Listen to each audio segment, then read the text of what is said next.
Hello and welcome to FFRF's Ask an Atheist. I'm Jayne, a staff attorney here at FFRF. And I'm Colin McNamara, also a staff attorney here at FFRF. Today is a very special day of Ask an Atheist because tomorrow is Ask an Atheist Day. We're going to have three special guests on the show in a few minutes, and we really want to focus on answering viewer questions as much as possible. So if you have any questions for the folks on the show today, please write them in the comments below or email them to askanatheist@ffrf.org. Again, we want to have some fun answering questions today, so please write in with anything you'd like us to touch on. But before we get to our panel of esteemed guests, we'd like to check in with the man upstairs. No, not that one. I'm referring, of course, to FFRF's World Rambling co-president and a seasoned veteran of the debate circuit. It's that time of the week where we ask, where in the world is Dan Barker? Hi, guys. Dan, where are you? I actually don't know. Would you like to tell me? I'm not down in my office. I'm in the East Iowa Airport today, which is in Cedar Rapids, Iowa, heading up to Minneapolis. Cedar Rapids, Iowa. And what are you doing there? Well, last night I spoke to the secular student group at the University of Iowa in Iowa City, which is just like 20 minutes south of the airport here. And a really good group, Secular Students of Iowa. Their group is SECSI. They call themselves the Sexy Group. We had a real good turnout of students and a lot of FFRF members who showed up last night. We pretty much packed that room. Yeah, there they are there. I'm kneeling there, and Kenesha is the black woman in the middle. She's the president of the group, and then there's also Jack and Jacob and Rebecca and a bunch of others. We just had a great time. And there hardly was any room to sit. The talk was about, can you be good without God? And they were really stoked. They were having their own secular student group there. So you see the hat I'm wearing here? I do, yes. That's one of the ones that available, I believe, from our store. So yesterday, before the event, I went into this bookstore in Iowa City. It's called Prairie Light Bookstore, really a nice bookstore. And I bought a couple of books, and the woman behind the counter, she said, "Hey, I like your hat." And I said, "Wow, so there's two of us in town." She said, "Yeah." And so I told her about the secular group. So I guess Iowa City, Iowa is going places. And that's hopefully one more FFRF member that you've recruited. Well, maybe. I guess once a preacher, always a preacher, you know. And then tonight, I'm flying to, this afternoon, I'm flying to Minneapolis for tomorrow, the CASH group, C-A-S-H. CASH group, what's that stand for? Campus Atheists and Secular Humanists at the University of Minnesota in Minneapolis. It's the longest lived, continuously operating secular campus group. They started in 1992. And I remember being there in 1992, and they've had a group ever since then. So, wonderful! I'll be talking about my story, preacher to atheist story. Yeah, I can say that's very impressive. I co-founded a secular group at my law school, and I know after the founding figure goes away, a lot of times these student groups just kind of get inactive. So that's incredible for it to be active for so long. That's really cool. Well, part of the reason they're still going is because I think it was Patrick, our attorney Patrick, one of our attorneys was able to give them counsel about how to apply for the student body fees because the Catholic group on campus was getting $15,000 a year. So CASH is getting about $10,000 a year with which they can actually hire a student part-time to help organize the organization, which I think is pretty cool. Yeah. Wonderful. So you're pretty close to home now with Iowa and Minnesota. Are you nearing the end of your journey, or are you flying away again after that? Or is it a secret? Yeah, one more trip. You saw that little video of me traveling. That was just the first of the year, 24 events. And Bruce, you forgot to put Warsaw, Poland on the map there. I'm sorry, but anyway, that was one of them that Annie, Lori, and I went to. I'll be home Friday, and then next week speaking in Pittsburgh. And the chair of our executive board, Stephen Hurdle, he's organizing an event Tuesday night in Pittsburgh. And that'll be the last of this dense flying for a while. Later, Annie, Lori, and I are going to Iceland later in in the end of May. So got it. Well, and as you mentioned, we have a music video to share with everyone. So we previewed it before, but let's show everyone what we're talking about.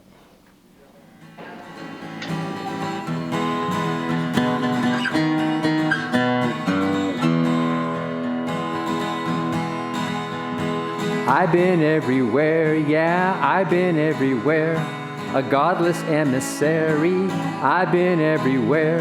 A million heathen miles, I've been everywhere. Washington, Phoenix, Nashville, Chattanooga, Dalton, Anchorage, Kenai, Spokane, Coeur d'Alene, Arlington, Tempe, Mesa, Gainesville, Roanoke, Blacksburg, Warsaw, Logan, Florence, Iowa City, Minneapolis. I've been everywhere, yeah, I've been everywhere. A godless emissary, I've been everywhere. A million heathen miles, I've been everywhere.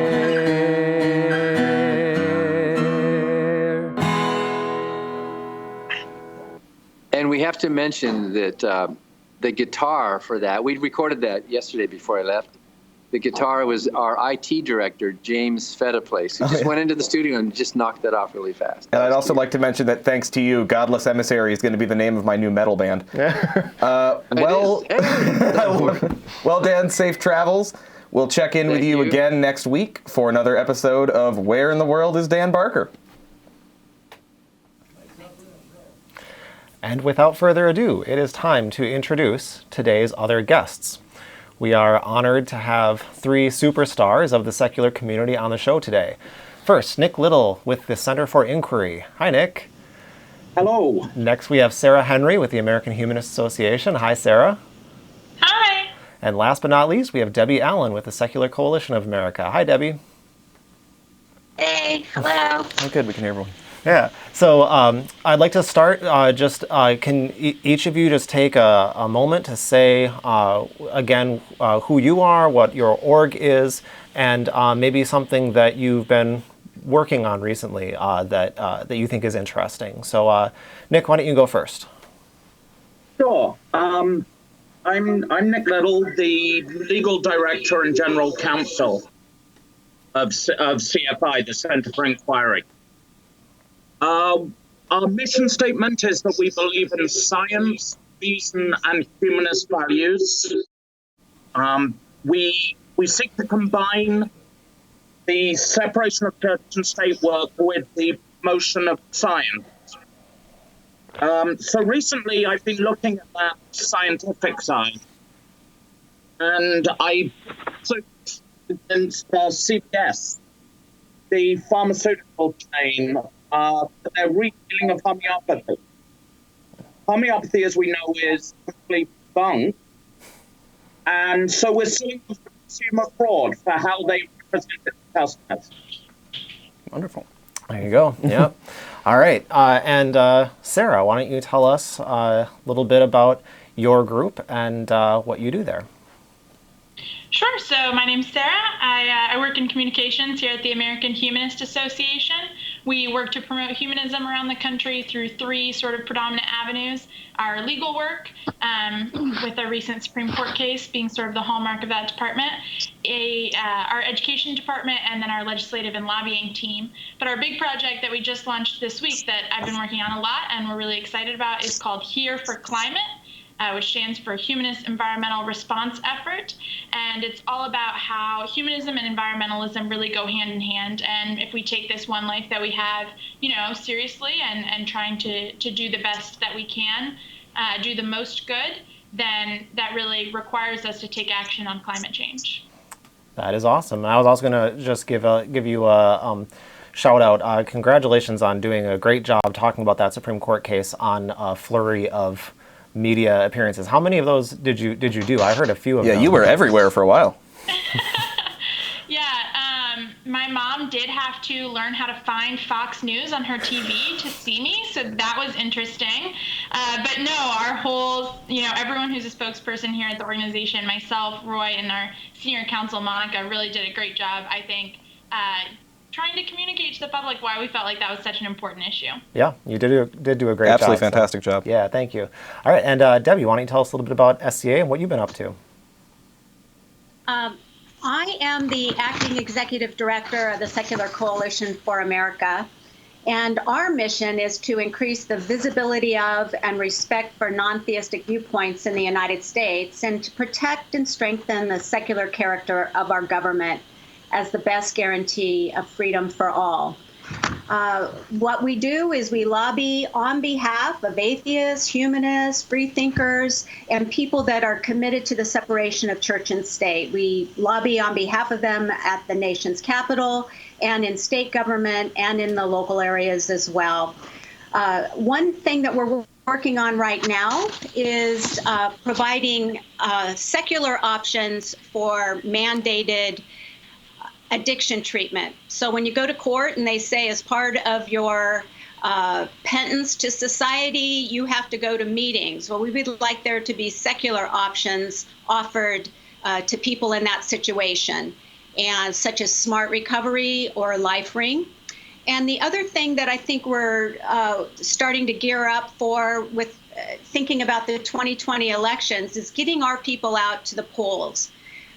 We are not the best at getting in the voting booth. In spite of feeling like we have something to say in the voting booth, a lot of people that consider themselves atheists and free thinkers don't show up to vote. We want to change that. We want to be a powerful voting bloc in 2020. Yeah. Excellent. And SCA was, of course, pivotal with the Congressional Free Thought Caucus that has been established recently. So we are making a lot of gains in that area, and also with the Smart Recovery. Colin, you do a lot of work with that. I'm really happy to hear you say that, Debbie. That's an issue area that I personally work on. I take a lot of complaints and try to, whenever possible, bring cases on particularly addiction recovery and things involving prisons and jails. So I'm really, really glad to see that someone's really out there beating the pavement, doing that really good work to advocate for secular recovery options. Yeah. So one more time, let me just say this is our kind of power panel of guests today. So anyone who's watching, please, we are hoping to have a good dialogue. So take a moment, ask some question that you think you'd like to get some thoughts on, and while we give people a moment to do that, I'll kick it off with something that I thought would be interesting, which is that something I learned when I started working at FFRF is that it's an unusual work environment because typically religion is a taboo topic at work. You don't want to bring it up because you don't know what it's going to lead to. But at FFRF and other secular groups, I'm sure it's very different. It's quite a mandatory topic. So you learn a lot of really interesting things about people's backstory and how it is that they came to the set of beliefs that they have and why it is they work in the secular movement. So, for instance, just very quickly, for me, I've never been religious. My parents aren't religious, and so for me, it was just when I was a kid, I thought that there's no way anyone actually believes this stuff. This is just people are saying this, but they don't believe it. And it wasn't until probably high school that it occurred to me that there are really true believers out there, which, of course, for people who were raised religious, that's just like mind-blowing how thick I was on that issue. But let's go around and if people are open to it, say kind of your story, your background with religion, and how it was that you came to work in the secular movement. Let's start with Sarah this time. Sure. So I was raised in a non-religious household. My parents were not religious, but I grew up in southern Indiana, sort of right in the Bible Belt, and my community was deeply, devoutly religious. So I definitely didn't have that shock factor of learning that there were true believers. I think more my shock was sort of growing up and realizing that there were other folks who were atheists, but also that not all of those folks had been bullied their whole lives for it. That was just absolutely shocking to me, that people just were non-religious and just lived like that and nobody bothered them about it. But I was really lucky. My parents encouraged me to explore lots of different faith options pretty early. And I sort of stuck to this non-religious path, and I worked with the Secular Student Alliance through high school and college, and now sort of have been involved in the movement for most of my professional career anyways. Awesome. Thank you. All right, Debbie? I like to say I grew up worshiping the Trinity, which was Santa Claus, the Easter Bunny, and the Tooth Fairy. I had a patchwork of religions in my family growing up. There were the most devout among us were the Mormons. There was Catholic influence. I was baptized Catholic at birth. I think that was convenient for my family. And at 9, my dad decided that, well, maybe we should get some religious indoctrination. And I think it was actually as a reaction to the Mormon proselytizing from some family members that we went back to the Lutheran Church. But my family was not faithful, and we did not prioritize religion. And consequently, I never was truly indoctrinated into any one faith and never had a strong belief. I think I was just handed this is the way reality is. But certainly by junior high school, I was questioning everything. And I remember specifically, I know exactly the restaurant I was at in Lemon Grove. I grew up in San Diego, California. And I was at a restaurant with my family, and I just announced to everybody that I was an atheist. And that was that. And they sort of looked at me and then said, yeah, and then went back to their conversation. But from then on, I took up the cause like in high school. I refused to say the Pledge of Allegiance because it wasn't true. There was not justice for all. So I wouldn't say the pledge. That got me sent out to the hallway. If there were religious observances, I objected to that. That got me sent out to the hallway. And finally, I think my big moment was I was given the honor of doing the invocation at the high school graduation. Actually, I put myself in the slot because I helped plan the graduation, and I gave a godless invocation back then. And I didn't know that so many years would pass and people are still having trouble doing it. But that was my stand. I grew up recognizing the importance of religion in other people's lives, but I've been a non-believer ever since I had the ability to think for myself. Excellent. Did you get pushback for the non-religious invocation at your high school? Nobody noticed. Interesting. I'm kind of surprised. Huh. Cool. Well, thank you. All right. Nick, how about you? Well, I'm not sure if people have noticed, but I'm British. I did not notice. Right. Generally speaking, religion in Britain is just very, very different to America on this. So I grew up in the Episcopal Church, the Church of England, which is essentially, it's a religion that doesn't really need belief in God. It's like a social club. And I moved from it over a period of time. There was no to Damascus moment where I turned around and suddenly said, I'm an atheist. How did I come to the movement? I graduated law school and went to work for a big law firm in DC and represented multinational companies. And it was great. Well, the paycheck was great. My firm then actually closed down, and I started looking for other work. And I've always been a constitutional obsessive. I come from a country without the First Amendment, a country with an established church. And I've always looked at the First Amendment. I describe it as the most important paragraph written in the history of the world. And see if I'm a lawyer, and I took the decision of now, when am I going to do this? So I made the non-profit world, and in particular, separation. Excellent. Well, we are lucky to have you as a movement. It's always been a fascinating thing to me. I'm glad that Nick brought it up. The strange irony of a country with an established church that is so decidedly less religious than a country without one. Yep. And I would just say for myself, since I am inserting myself into this power panel, I actually can tell you the exact moment I realized I wasn't religious. I grew up in an extremely religious family. They all still are, and my uncle's actually a minister, and I love the man, respect him very much. We're still really close. You know, me being an atheist hasn't changed that.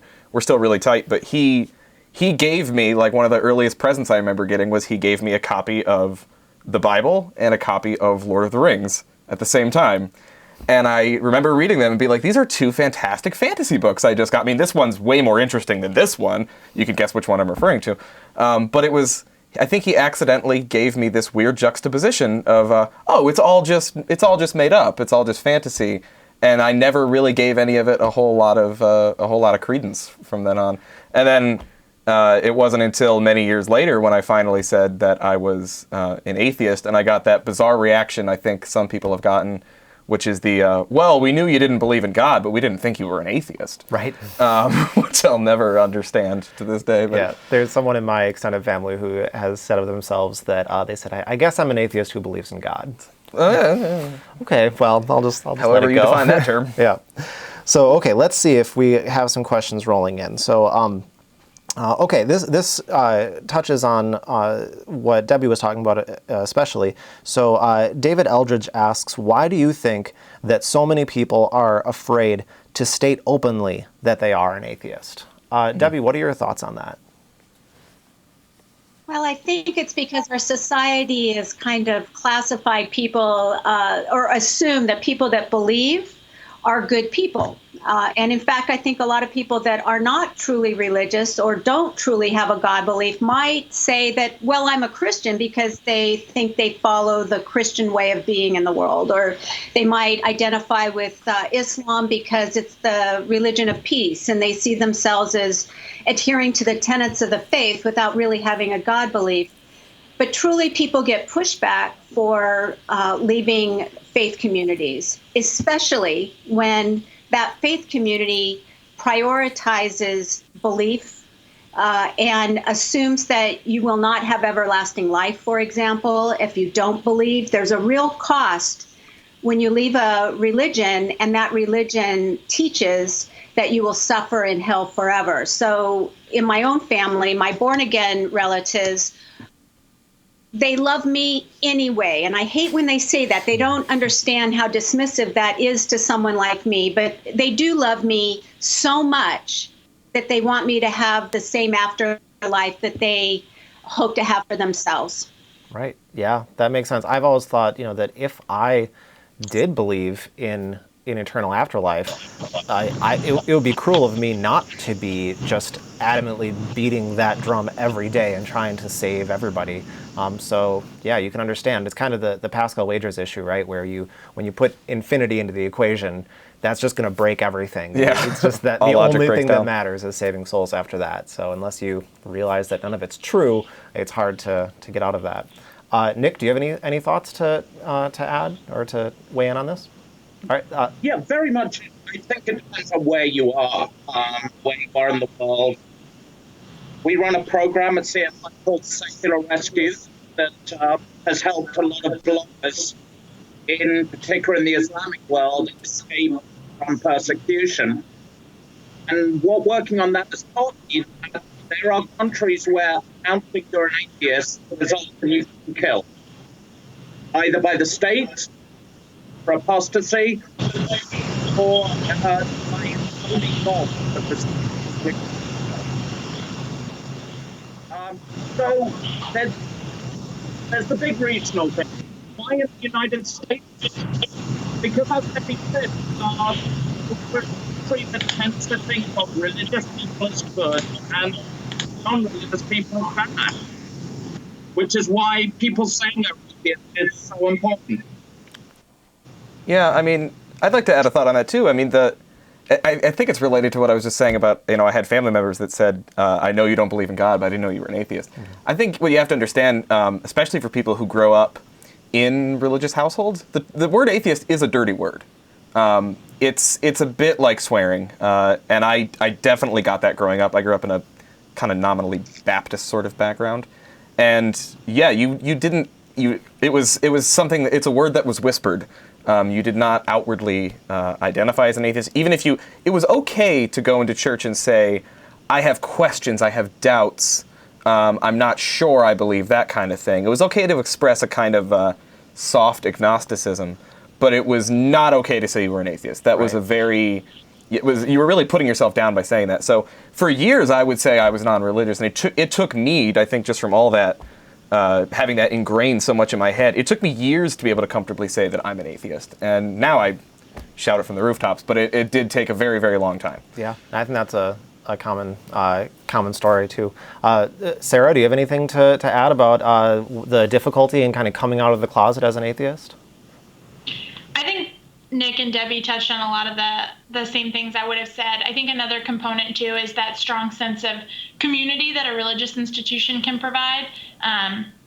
Growing up, this was something that like everyone went to one of the same few churches on the weekends and on Wednesday, and you had, youth group on another night and class on another night and social group on another night.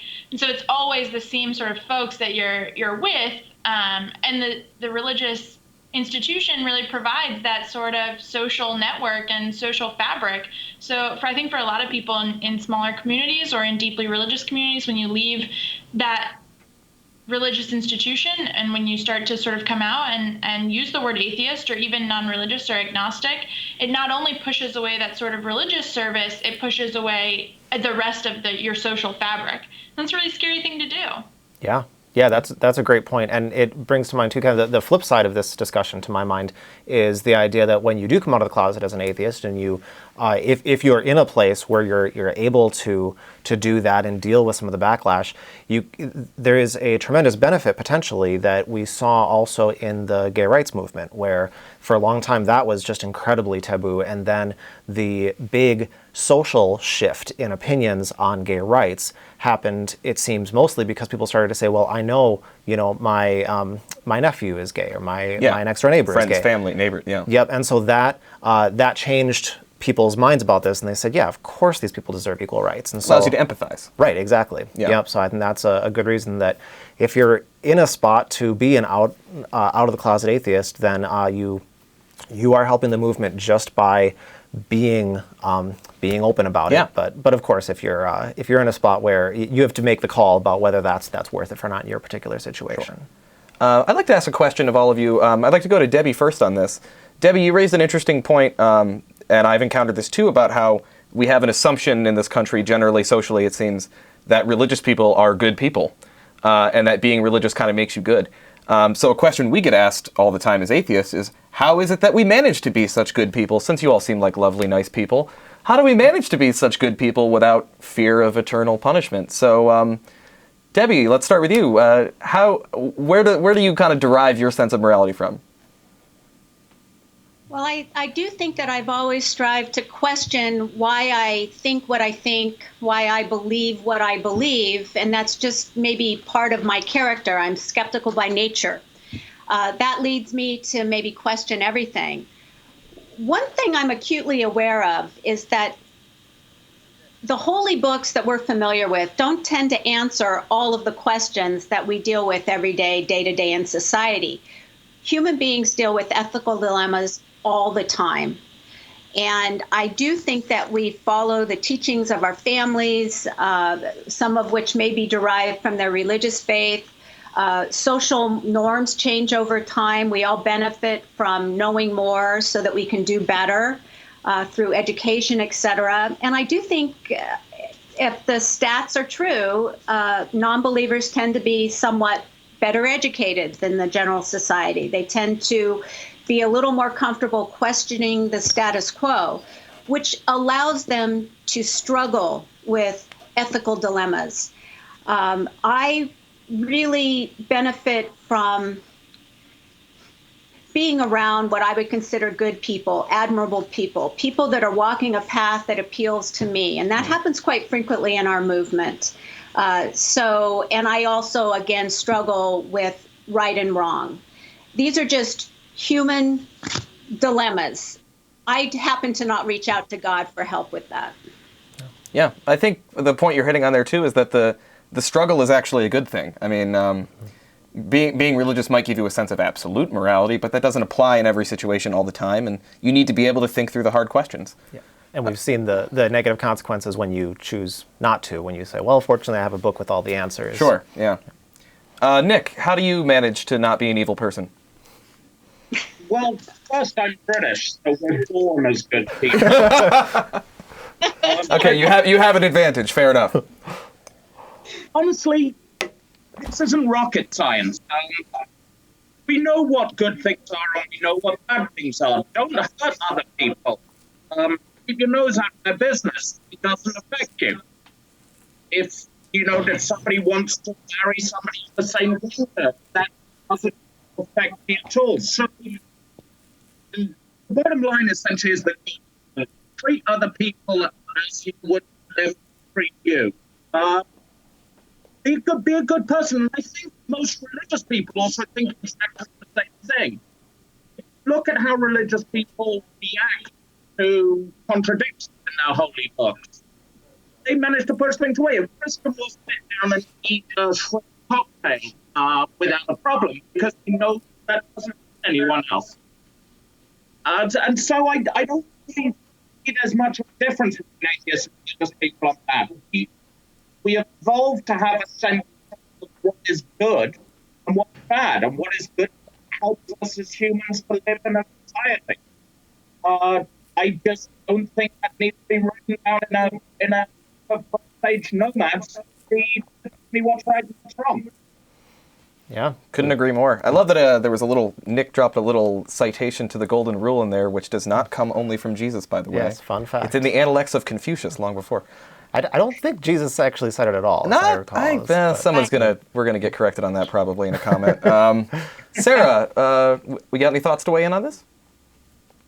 Yeah, I think actually being an atheist has led to a better understanding of morality, or not, hopefully not being an evil, terrible person, because you really have this sense that, like, this is your chance, right, to, like, make the people around you happier or better, or to create sort of this lasting positive impact, or not lasting positive impact. But having that sense that this is our one life and this is our one chance to do good, I think really drives you to do more good. So that's sort of how I take it. I think being an atheist has hopefully made me more ethical. Yeah, I agree. And I totally agree that atheism is life-affirming in that way, right? Yeah. You only get one shot to get this right, so that's right. Do all the good you can. Yeah, and the scarcity makes it valuable. Makes it precious. Yeah, the eternity actually cheapens it. It does. Okay, so we do have a couple viewer questions. So, Sarah, let's stay with you. So Buzz Johnson asks, what would it take for you to believe in God? Oof. Gosh, this is like the favorite, sort of trick question of every debater ever. I think, like all hopefully scientific claims we want to make, I would expect a peer-reviewed research article. I know that's like the atheist scientist cop-out article, but that really is what it takes to make a scientific claim. I would hope that we're sticking to that standard. Yeah, well said. Debbie, what are your thoughts?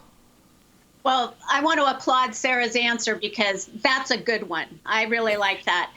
One thing I know for sure is that I would not consider proving a thing to me alone. Oh, no. It's not sufficient. The same proof accepted by numerous people. Okay, we lost. You froze for a second there, Debbie. Do you want to just re-say your last sentence that you said there? Yeah, I wouldn't rely on evidence that only convinced me, because a single individual can be delusional or be so biased to not accept evidence. So whatever evidence was coming my way would have to convince a lot of people. Yeah, that's an excellent point. It reminds me of something I think Christopher Hitchens said when he knew he was approaching the end of his life, and he kind of said, if there are any stories about deathbed conversions, like, A, they're probably false. People are probably just lying because it would be a great narrative. But also, even if it's true, just ignore it, because I don't know what I'm talking about when, all these crazy things are happening to my brain, so don't listen to me then. True story. I actually just a few months ago filled out my advance directives in case I'm ever in a vegetative state or something like that. And I actually have written into my advance directives that there is to be a tape recorder in my room so that no one can say that I had a deathbed conversion. There will be proof. Yeah. I keep the receipts even when I'm dead. Nick, what would it take to convince you that God's real? Well, my standard answer, unfortunately or fortunately, has disappeared, because they always said it would be the Cubs winning the World Series.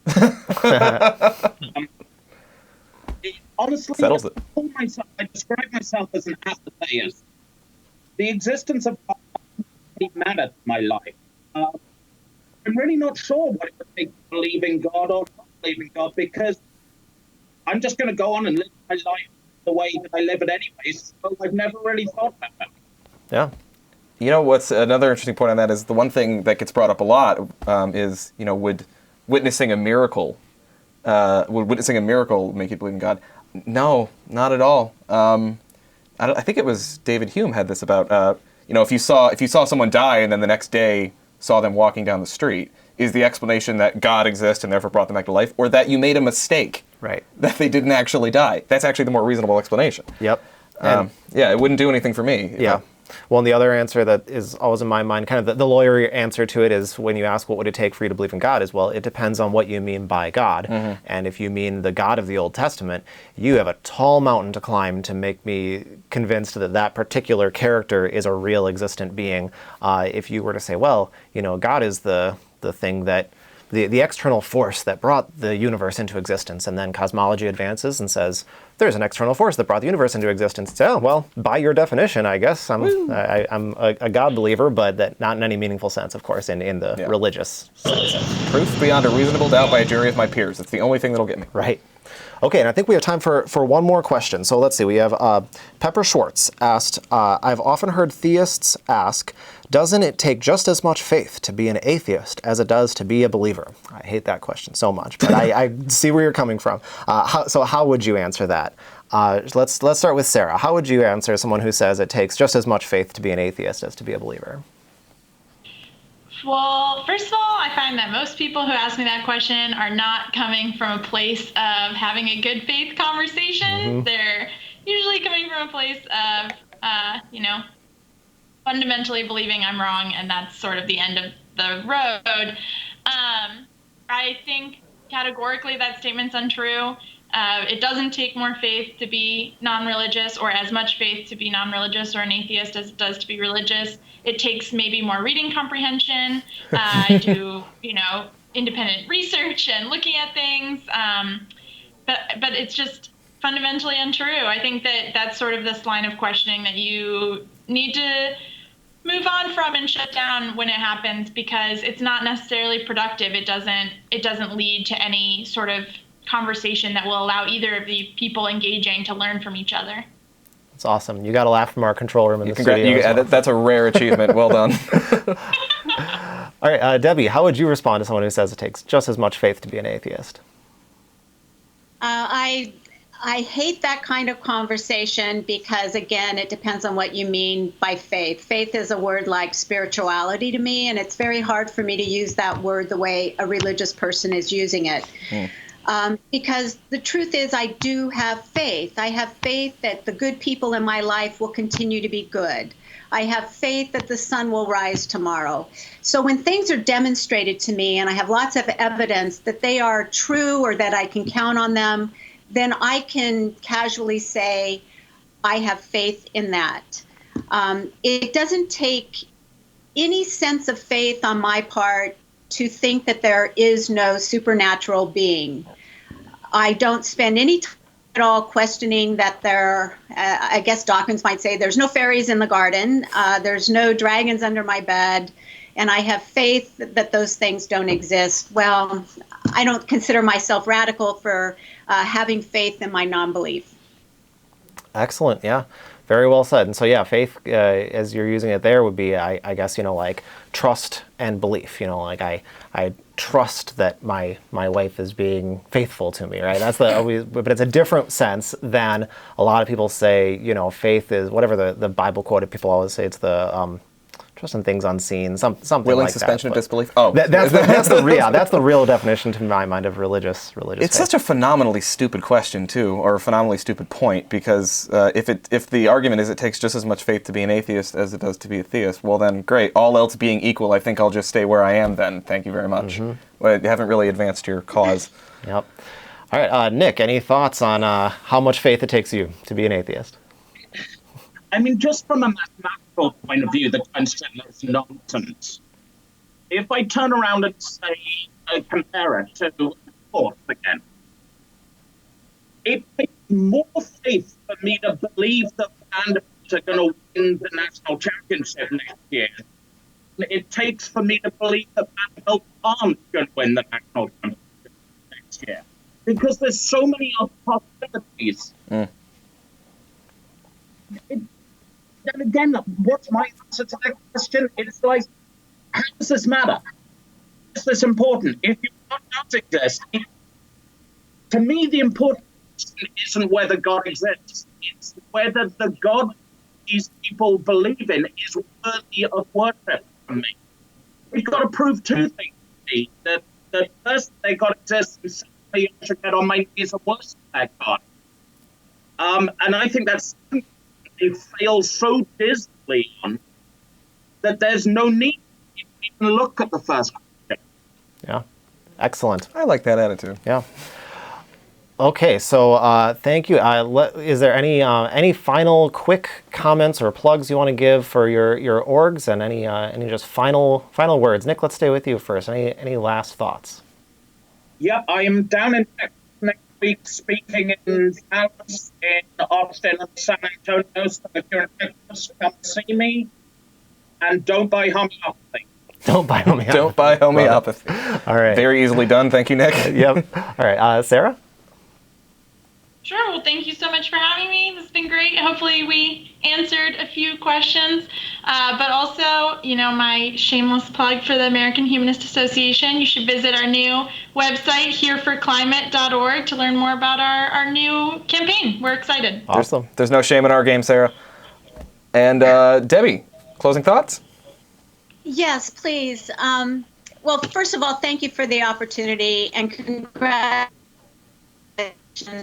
to FFRF. Oh, we lost you again, Debbie. Organizations, and I would refer you to our website to learn more about the organizations within our coalition. I don't care who you support, but support somebody. If this movement is to grow and have influence, we need your time and your treasure. Excellent. Thank you. Yeah.